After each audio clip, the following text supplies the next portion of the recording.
et le rôle des organisations régionales en Afrique subsaharienne, cas du Mali, de la RCA et de la RDC. Il s'agit des réflexions émises par les conférenciers pour amener et asseoir la paix aussi bien dans la région des Grands Lacs qu'en Afrique centrale et de l'Ouest. Plusieurs sous-thèmes sont exploités concernant les frontières, un héritage colonial, les conflits et les rébellions en Afrique subsaharienne, les organisations sous-régionales face aux conflits intérieurs des États et autres. Le président de Pôle Institute, professeur Godefroy Kamana, apporte plus de précisions. Particulièrement, il faut que nous comprenions que c'est fini de parler de manière toujours négative de notre pays, de croire que tout est fini, de penser que le Congo n'a pas d'avenir. Non, ce pays, il est grand. Hein? Ce pays, il a des potentialités énormes. Ce pays, il doit avoir une ambition parce que nous portons le rêve d'une Afrique nouvelle. Alors si nous, Congolais, nous comprenons que c'est cela notre ambition, il faut agir en conséquence et vivre en conséquence en tant que citoyen responsable de notre pays. Des échanges qui se déroulent dans un bel esprit fraternel d'échange et de convivialité sous les regards de plusieurs organisations occidentales. Il faut noter dans la fourchette des participants la présence de l'actuelle vice-présidente de l'Assemblée nationale de transition de la RCA, un ancien vice-président du Burundi, plusieurs professeurs d'université, acteurs de la société civile et des médias. Hortense Tabakou, Goma, Digital Congo. Et les églises canadiennes qui promettent de sensibiliser leur pays sur la situation dans l'Est de la République démocratique du Congo. C'est le résultat du plaidoyer mené par les confessions religieuses l'année dernière à Montréal. Et cette délégation canadienne est en visite à Kinshasa. Elle a été reçue à l'église du Christ au Congo pour une séance de travail. Yvon Mouya-Chimanga nous en parle. Après avoir reçu les confessions religieuses et la société civile congolaise au Canada, les confessions religieuses canadiennes sont à leur tour en République démocratique du Congo pour récolter le maximum d'informations sur la situation dans l'Est du pays. Au cours de cette réunion, plusieurs recommandations leur ont été formulées et l'Église congolaise attend leur solidarité. Nous souhaitons qu'ils fassent passer le message de la situation du Congo dans l'opinion canadienne, comme ça, pour que cette opinion, que ce soit aussi bien politique que sociale, ait une autre compréhension de la situation dans le pays par rapport à la compréhension qu'ils avaient avant. Les Canadiens qui ont reçu toute la documentation sur notamment l'exploitation illicite des minerais, les violences faites aux femmes, ou encore le comportement de certaines entreprises minières, tenteront d'apporter leur contribution à la recherche de la paix. L'ingérence étrangère dans le Congo, donc en ce qui concerne la balkanisation, pour mieux exploiter les ressources du Congolais. Nous avons le souci puisque 60% des sociétés minières mobilisent leur capital dans la bourse de Toronto et nous sommes inquiets que en fait nous devrions faire davantage. Pour le prof Mandé, le lobbying mené au Canada est vraiment en train de porter ses fruits. Nous avons travaillé dans le sens de renforcer cela pour que leur présence à pouvoir appuyer l'action des confessions religieuses puisse aboutir selon les attentes des Congolais. Voilà l'Église du Canada, main dans la main avec l'Église congolaise, bien décidée à voir l'Est du pays retrouver définitivement la paix. Et on change de registre à présent pour parler de ce protocole sur le fonctionnement de l'Académie régionale des sciences et techniques de la mer signé entre le ministre des Transports et Voies de Communication, Justin Kalumba Mwalangongo, qui est en même temps président de l'OMAOC, l'Organisation maritime de l'Afrique de l'Ouest et centrale. Protocole donc signé avec le ministre de la Marine marchande du Congo-Brazzaville. Sarah Falinda Cruz nous en parle. Par cette signature, la RDC devient membre à part entière du conseil d'administration de l'Académie régionale des sciences et techniques de la mer. qui est un organe spécialisé de l'Organisation maritime de l'Afrique de l'Ouest et du Centre, OMAOC en sigle. La RDC s'engage ainsi à confier par priorité la formation de ses personnels navigants et sédentaires à l'ARSTM, dont le siège est à Abidjan, en Côte d'Ivoire. Le ministre des Transports et Voies de Communication et président en exercice de l'OMAOC, Justin Kalumba Mwanangongo, a donné le sens de cette signature. Cette mission se justifie par la volonté clairement exprimée par notre pays aujourd'hui, la RDC, de recourir donc à un moment assez spécial où nous engageons la réforme du secteur maritime dans notre pays. Nous voulons bien recourir à la compétence de l'Académie. Notre ambition, je l'ai suivi, nous sommes déjà membres du conseil d'administration, mais nous voulons être un membre très actif. La RDC se joint à 7 pays membres de l'OMAOC qui ont signé le protocole de fonctionnement de l'Académie. Après cette signature, la République démocratique du Congo pourra perdre son droit de vote si elle ne remplit pas ses obligations financières dans un délai d'1 année à compter de la date de leur échéance. La création de l'Académie régionale des sciences techniques de la mer émane de la volonté de 15 pays de l'OMAOC pour la formation de leur personnel navigant et sédentaire. Et maintenant, on va penser à construire un avenir meilleur avec le travail. C'est donc d'ailleurs le thème retenu pour la 102e session de la conférence internationale du travail qui s'est tenue à Genève en Suisse du 5 au 20 juin 2013 et la République démocratique du Congo y a été représentée par son ministre de l'Emploi, du Travail et de la Prévoyance sociale, Modeste Bahati Lukwebo, qui était à la tête d'une forte délégation, nous dit Rita Bitota Shikai. La 102e session de la Conférence internationale du travail à Genève en Suisse a vécu. 5000 délégués venus de 185 pays membres de l'Organisation internationale du travail y ont pris part. Placé sous le thème « Construire l'avenir avec un travail décent », c'est le thème retenu cette année. Pendant 2 semaines de travaux, les délégués des travailleurs, des employeurs et des gouvernements des pays membres ont abordé toute une série de thèmes qui touchent à l'emploi, à la croissance, au progrès social, aux travaux domestiques des enfants, à la protection sociale dans un monde vieillissant et au renforcement du dialogue social à travers la tripartite. Ces grandes lignes de la 102e session de cette conférence font également partie des priorités du gouvernement congolais qui a pris la parole à l'OIT par le biais du ministre Modeste Bahati. La République démocratique du Congo met l'accent sur le travail décent et attache une importance particulière à l'amélioration des conditions de travail respectueuses de la sécurité et de la santé des travailleurs. Pour faire face aux problèmes liés aux bouleversements économiques tels que soulignés dans le rapport du directeur général de BIT, nous soutenons le cadre stratégique de 6 ans à la fin de la présente session.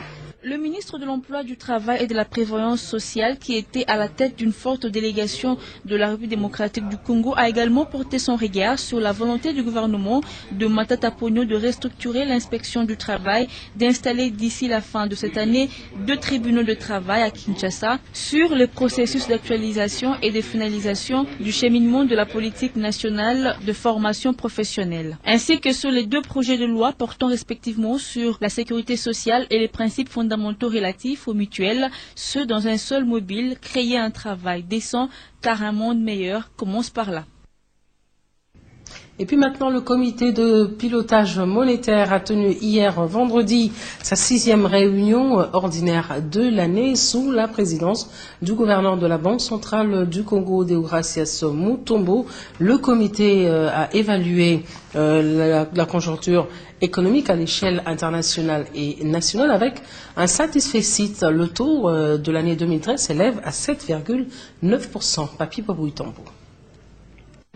Autour du gouverneur de la Banque centrale du Congo, Deogracias Mutombo, ce vendredi, tous les comités de politique monétaire affichent complet pour passer en revue l'évolution de la conjoncture économique à l'échelle mondiale et nationale au premier semestre 2013 ainsi que des perspectives d'avenir. Si sur le plan international, la reprise de l'activité économique mondiale tarde à se consolider, sur le plan mondial, le CPM s'est réjoui de voir l'économie congolaise marquée par une croissance économique estimée à 7,9% en 2013. Au cours du point de presse qui a suivi cette 6e réunion ordinaire, Deogracias Mutombo a fait le point.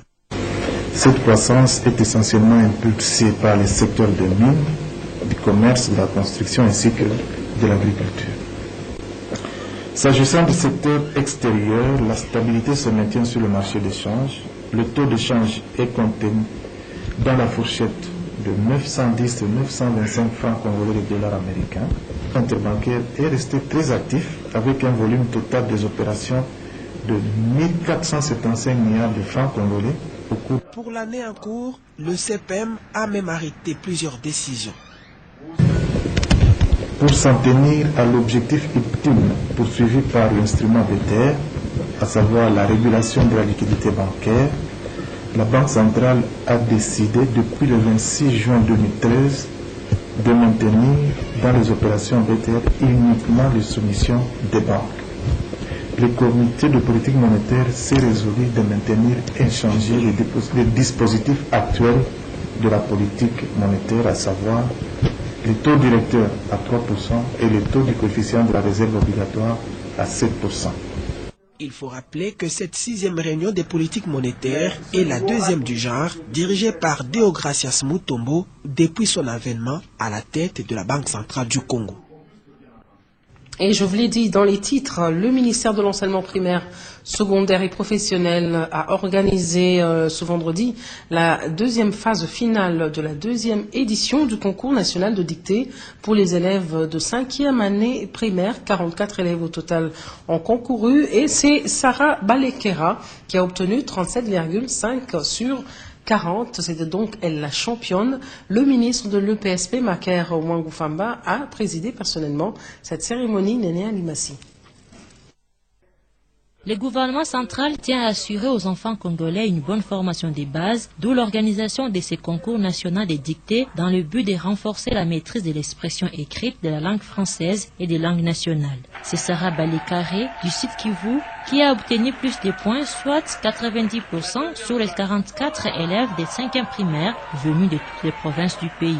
Maker Ouangou-Famba, ministre de l'enseignement primaire, secondaire et professionnel, qui a présidé cette cérémonie, a insisté sur les soucis du gouvernement central, c'est lui d'améliorer les secteurs.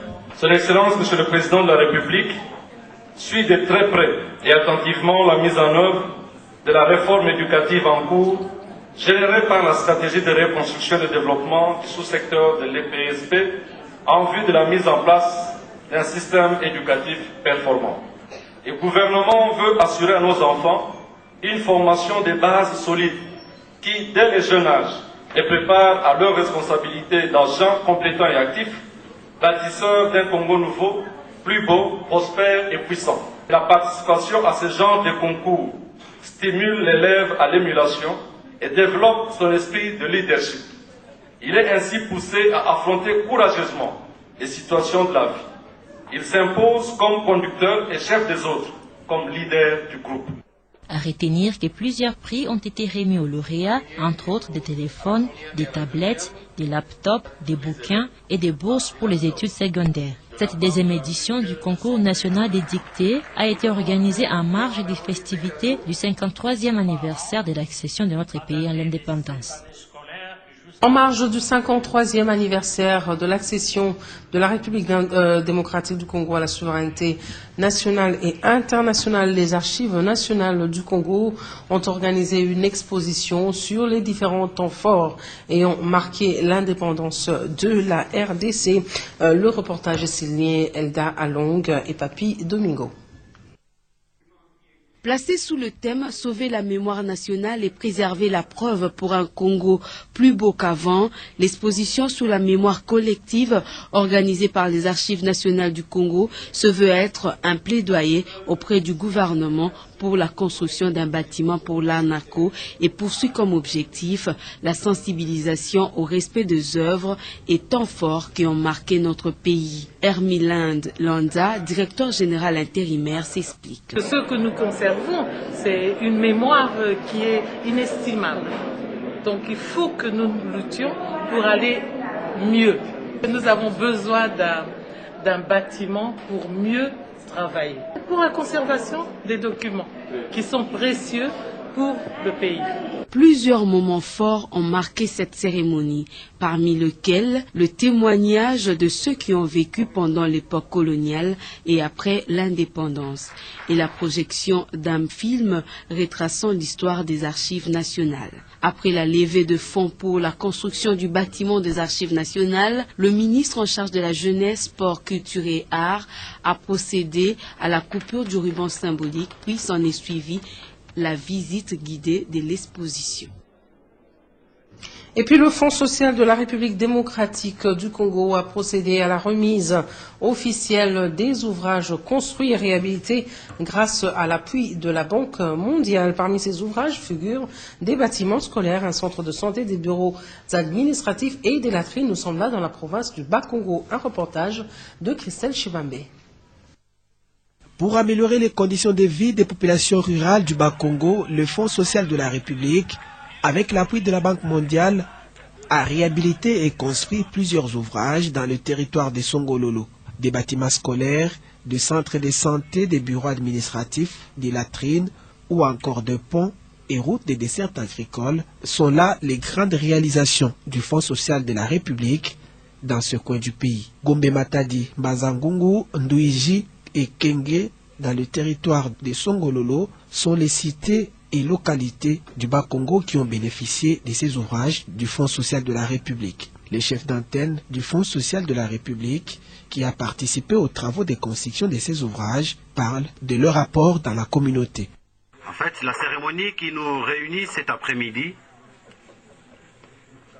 c'est la cérémonie de la remise administrative des ouvrages communautaires réalisés par le Fonds social avec le financement de la Banque mondiale dans le cadre du financement additionnel. Le vice-gouverneur du Bas-Congo a exprimé sa gratitude au Fonds social et a en même temps interpellé les bénéficiaires à en faire un bon usage.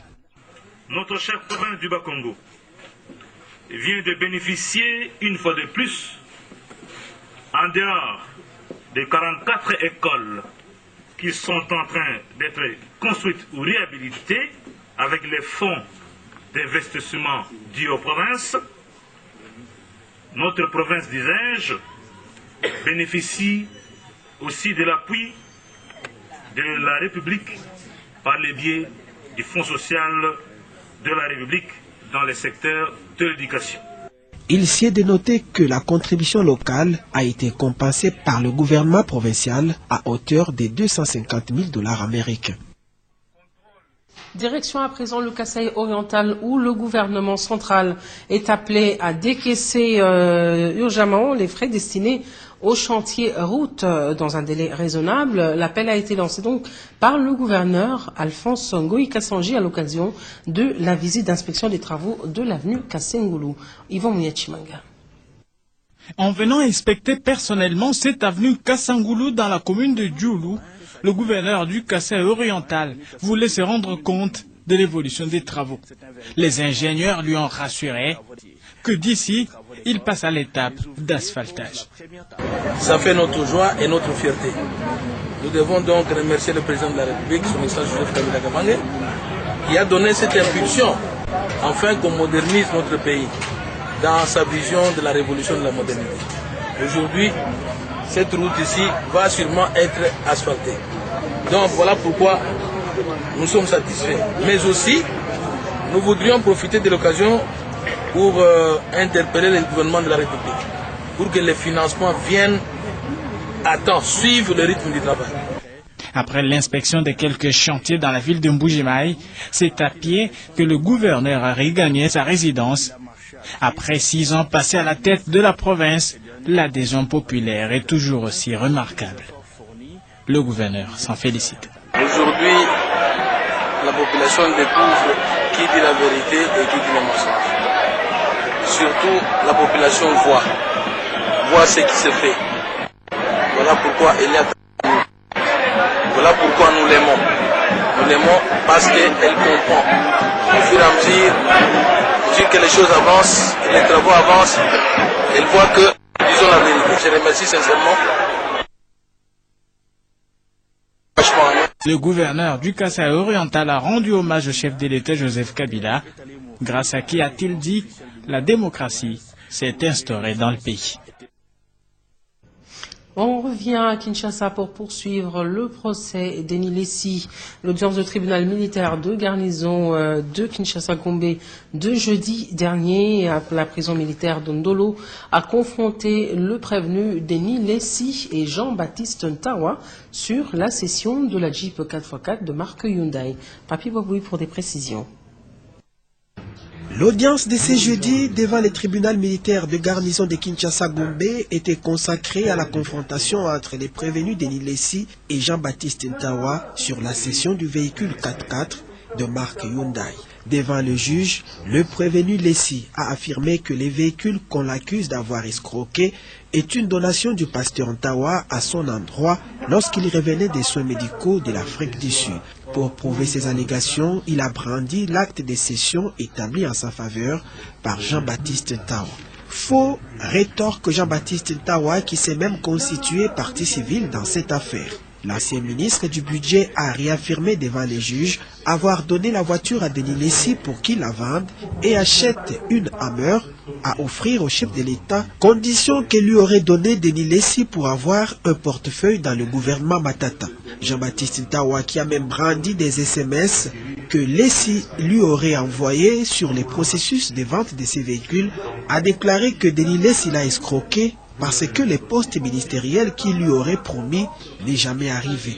Face à Eni Lessi, qui réclame des preuves de ces accusations, Jean-Baptiste Ntawa a répondu qu'il a fait confiance à un homme de Dieu comme lui. Le nouvel acquéreur, M. Drolia, sujet canadien, qui s'est également constitué partie civile, a été entendu par le tribunal militaire de garnison de Kinshasa-Gombe, présidé par le lieutenant-colonel magistrat Sangwan. Arrêté le jeudi 4 avril dernier, Eni Lessi et ses co-accusés sont poursuivis pour escroquerie, rançonnement des hautes autorités et usage du trafic d'influence.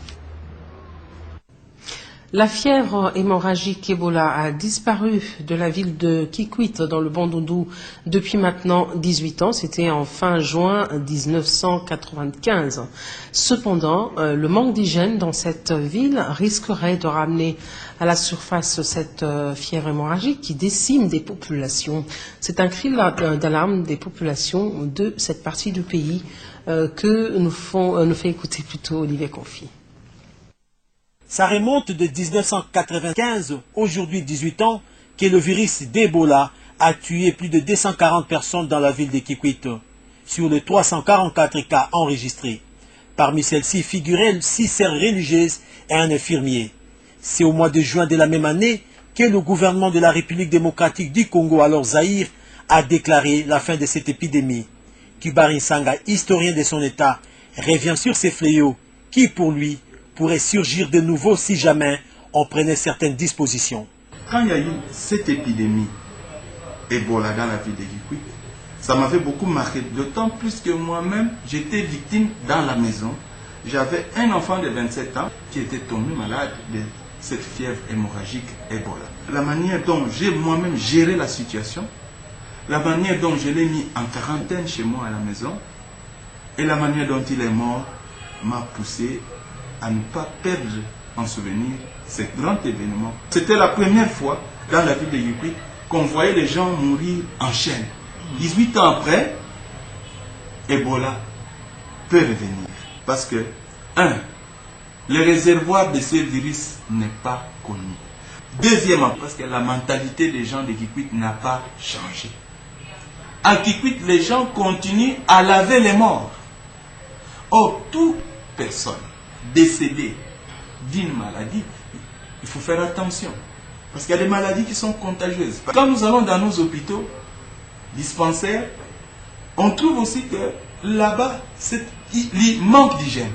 Signalons que l'histoire d'Ebola et même écrit dans une revue par Kibari Sanga intitulée « Le virus d'Ebola qui quitte, mythe, mystère ou réalité ». Point n'est besoin de le rappeler, demain c'est le 30 juin, la République démocratique du Congo va célébrer le 53e anniversaire de son accession à l'indépendance. Et le Premier ministre a reçu ce samedi les membres de famille des anciens premiers ministres du pays, femmes et ou alors enfants, sont tous allés à l'hôtel du gouvernement. Ils y ont même planté un arbre appelé Agatis dans le jardin du gouvernement, une initiative très appréciée par ces membres de famille des anciens premiers ministres. Placide Matobo, Kempas Katsanda nous en parle.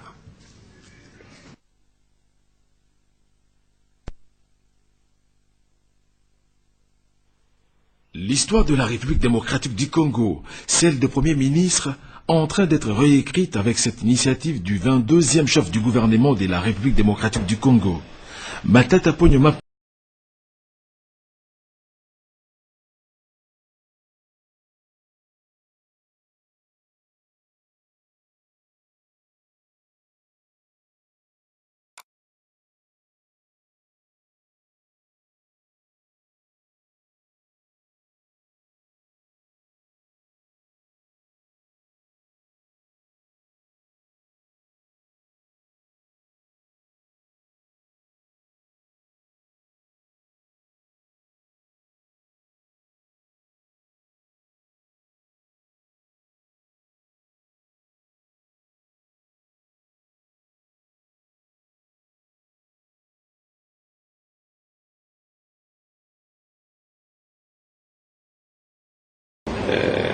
qui nous a en tout cas encouragés.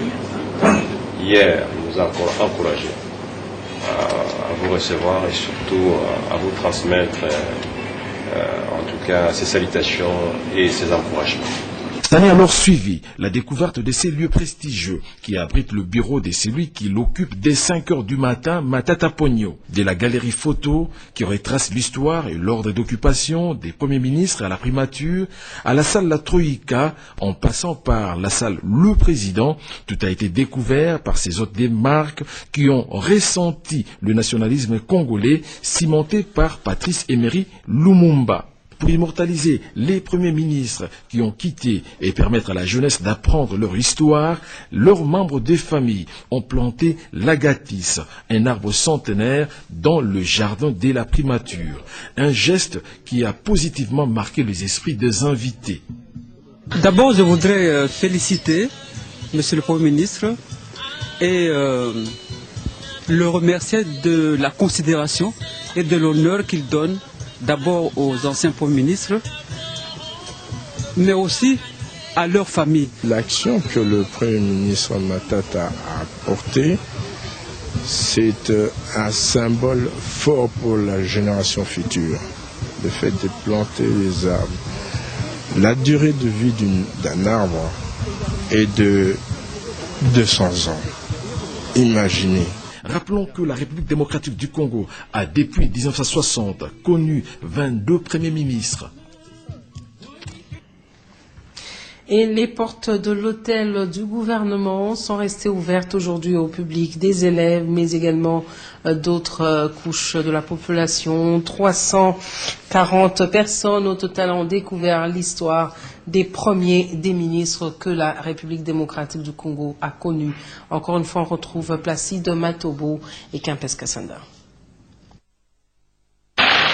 29 juin 2013, le Premier ministre de la République démocratique du Congo ouvre les portes de ses bureaux à 350 visiteurs, parmi lesquels les élèves de l'école primaire, dont certains proviennent de 11 provinces du pays. Conduite par le ministre des tutelles, Maker Mangofwamba, ces jeunes ont découvert le contour historique et architectural avec le beau et le bien qui entoure l'hôtel du gouvernement, un bâtiment construit en 1935 par la société Citas.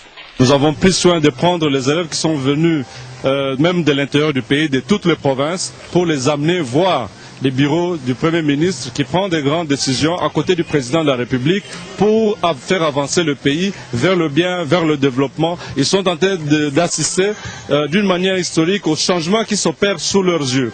Quelques artistes congolais, dont les poètes Lutumba et Manda Chante, une forte délégation des professionnels des médias, des fonctionnaires, cadres d'entreprises, congolais de la diaspora, voire acteurs politiques, ont notamment vu des visus la salle dédiée aux 4 différents présidents qu'a connu la République démocratique du Congo, celle où se tiennent les réunions de la Troïka stratégique. Tous les visiteurs se sont convergés vers le jardin de la primature, voisin au majestueux fleuve Congo. L'initiative et le changement environnemental opéré ici est salué par tous. Ce qui est déjà formidable ici, c'est que quand vous entrez dans le bâtiment de la primature, vous sentez que les gens travaillent. Moi, je ne le dis pas pour la visite d'aujourd'hui. Je suis déjà venu ici 1 ou 2 fois. Personne ne traîne dans le couloir, tout le monde est dans son bureau. Et moi, je ne parle pas de la réunion de la Troïka qui commence à 6 heures, mais j'ai eu une confidence d'un ami qui m'a dit que le Premier ministre lui a envoyé un jour un texto à 4 heures du matin. Son bureau m'a très impressionné, ça se voit que c'est vraiment une personne très intelligente et attentive à son travail. Ce qu'on a vu aujourd'hui est exceptionnel. On ne savait pas imaginer la grandeur de cette grande maison appelée la primature. Coup de chapeau au Premier ministre. Il faut quand même encourager ce madame. Donc félicitations au Premier ministre Matata Ponyo. Il continue pour porter nos Non, c'est bon, il faut que le public arrive parfois à connaître là où travaille le chef et là où se prennent les décisions du gouvernement. C'est très important pour le public. Freddy Roussement, directeur général de l'Office fédéral des Congolais en Belgique, des étrangers en Belgique, a au cours d'un point de presse appelé les Congolais à éviter l'aventure d'immigration non légale. La Belgique a même renforcé les mesures d'octroi d'asile. Ce point de presse a été conjointement animé avec la Direction générale des migrations. Vous suivrez cet élément dans notre édition prochaine. Et voilà donc des messages de vœux de l'OGFREM à l'occasion de la commémoration du 53e anniversaire de l'indépendance de la République démocratique du Congo. Justement, l'Office de gestion du fret multimodal OGFREM se fait l'insigne honneur de présenter ses vœux les meilleurs à son Excellence M. Joseph Kabila Kabange, président de la République et chef de l'État, aux honorables présidents des 2 chambres du Parlement, aux honorables sénateurs et députés, à son Excellence M.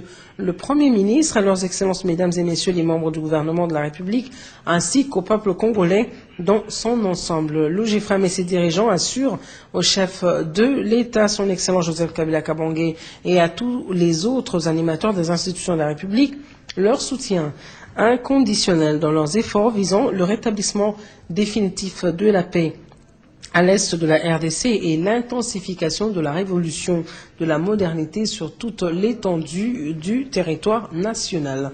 Puisse le Très-Haut vous combler de sagesse et bénédiction. C'est fait à Kinshasa le 28 juin 2013. Anatole Kikwa Mwata Mukambo, directeur général ad interim. Message de vœux également qui nous vient de la Société nationale d'électricité à l'occasion du 53e anniversaire de l'accident